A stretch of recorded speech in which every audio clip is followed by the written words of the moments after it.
જો 2022માં ખ્યાતિ હોસ્પિટલ વિરુદ્ધ કાર્યવાહી થઈ હોત તો આજે બે માસૂમનો ભોગ લેવાયો છે તે ન લેવાયો હોત। આવો આક્ષેપ અમે નહીં પરંતુ કોંગ્રેસના નેતાઓ કરી રહ્યા છે। જ્યારથી ખ્યાતિ હોસ્પિટલને લઈને હર્ષ સંઘવીનું નિવેદન આવ્યું છે ત્યારથી જ રાજકારણમાં ખળભળાટ મચી ગયો છે। એક બાદ એક નેતાઓ અત્યારે હાલ હર્ષ સંઘવીના નિવેદનને લઈને પ્રતિક્રિયા આપી રહ્યા છે। તેવામાં હવે કોંગ્રેસ પણ મેદાને આવ્યું છે અને તેમણે પણ કહ્યું છે કે તમે જે રીતે કહેતા હતા કે કોઈને માફ કરવામાં નહીં આવે તો 2022માં જે ફરિયાદ થઈ હતી તેના ઉપર કાર્યવાહી કરવામાં આવી હોત તો આજે લગભગ બે માસૂમનો જીવ બચી ગયો હોત। શું છે સમગ્ર વાત અને કોંગ્રેસના કયા નેતા મેદાને આવ્યા છે તે દરેક વાત કરીએ આ વિડીયોમાં। નમસ્કાર, હું હંસિની અને તમે જોઈ રહ્યા છો નિર્ભય ન્યૂઝ। જો વાત કરવામાં આવે ખ્યાતિ હોસ્પિટલ કાંડ વિશેની તો 19 જેટલા લોકોનું તેના પરિવારજનોને પૂછ્યા વગર ઓપરેશન કરવામાં આવ્યું હતું ને તેમાંથી 2 લોકો મોતને ભેટ્યા હતા। જો કે આની પહેલા પણ ખ્યાતિ હોસ્પિટલ અનેક વિવાદમાં આવેલી છે। તેના ઉપર 2022માં પણ ફરિયાદ કરવામાં આવી હતી।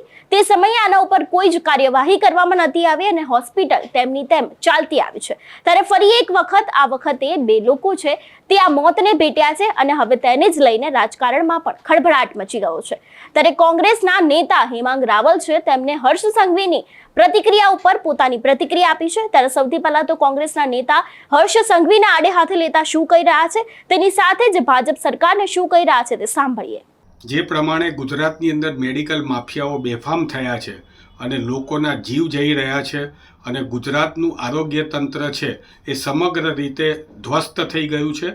ભારતીય જનતા પાર્ટીની સરકારની અંદર મેડિકલ માફિયાઓ બેફામ થઈ ગયા છે અને આજે ગૃહમંત્રી શ્રી હર્ષભાઈ સંઘવીએ જે કહ્યું છે કે આવા લોકો ઉપર અમે કાયદાની કડકમાં કડક કલમ લગાવીશું। અરે ભાઈ, તમે કાયદાની કડકમાં કડક કલમ લગાવી હોત તો 2022ની અંદર જ આ જ હોસ્પિટલની અંદર પોલીસ કેસ થયો હતો અને આ જ હોસ્પિટલની સામે કેસ થયો હતો ને એક દર્દી આ જ પ્રમાણે મૃત્યુ પામ્યા હતા।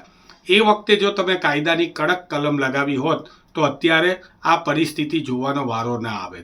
ગુજરાત પ્રદેશ કોંગ્રેસ સમિતિ વતી હું સરકાર પાસે માગણી કરું છું કે ના માત્ર ખ્યાતિ હોસ્પિટલ પરંતુ ગુજરાતની દરેક કોર્પોરેટ હોસ્પિટલની અંદર PM જયના જ્યાં જ્યાં પણ કૌભાંડો થયા છે એ દરેકની તપાસ થવી જોઈએ।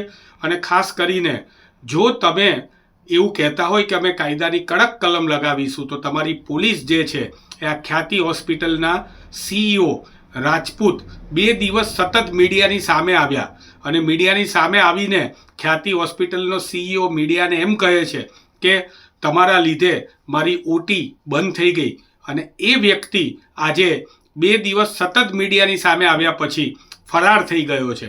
તો તમે ચમરબંધીઓને પકડી શકતા નથી અને ખાલી તમે આવા પ્રકારની શેખીઓ મારીને માત્ર ને માત્ર મીડિયાની સુર્ખીઓમાં રહો છો। પરંતુ હવે પ્રજા તમને ઓળખી ગઈ છે। જો તમારામાં હકીકતમાં નૈતિક હિંમત હોય તો જલ્દીથી રેડ કોર્નર નોટિસ કરીને ખ્યાતિના માલિકને પાછો બોલાવો અને આ રાજપૂતને પાતાળમાંથી હોય ત્યાંથી પણ પકડીને પોલીસના હવાલે કરો। બાકી તમારી વાતો જે છે એ ગુજરાતની જનતા ઓળખી ગઈ છે।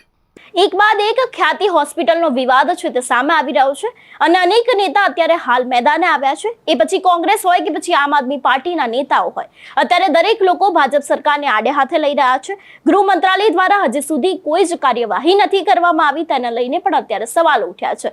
જો કે હર્ષ સંઘવી દ્વારા નિવેદન આપવામાં આવ્યું છે કે આના ઉપર ચોક્કસ કાર્યવાહી કરવામાં આવશે અને જે પણ કાયદા અને કલમ લગાડવામાં આવશે તે યોગ્ય હશે। પરંતુ હવે તેની સામે જ લોકો સવાલ ઉઠાવી રહ્યા છે કે જો તમે આ કામ પહેલા જ કર્યું હોત તો અત્યારે લગભગ આજે બે માસૂમ લોકોના ભોગ લેવાયા છે તે ન લેવાયા હોત। આની પહેલા અનેક એવા કિસ્સાઓ સામે આવ્યા છે જેમાં હર્ષ સંઘવી કહી રહ્યા છે કે અમે યોગ્ય કાર્યવાહી કરીશું પરંતુ તેમના દ્વારા કોઈ જ કાર્યવાહી કરવામાં આવી નથી। જો કે અત્યારે હાલ ખ્યાતિ હોસ્પિટલને લઈને દરેક કાર્યવાહી છે તેને શરૂ કરવામાં આવી છે।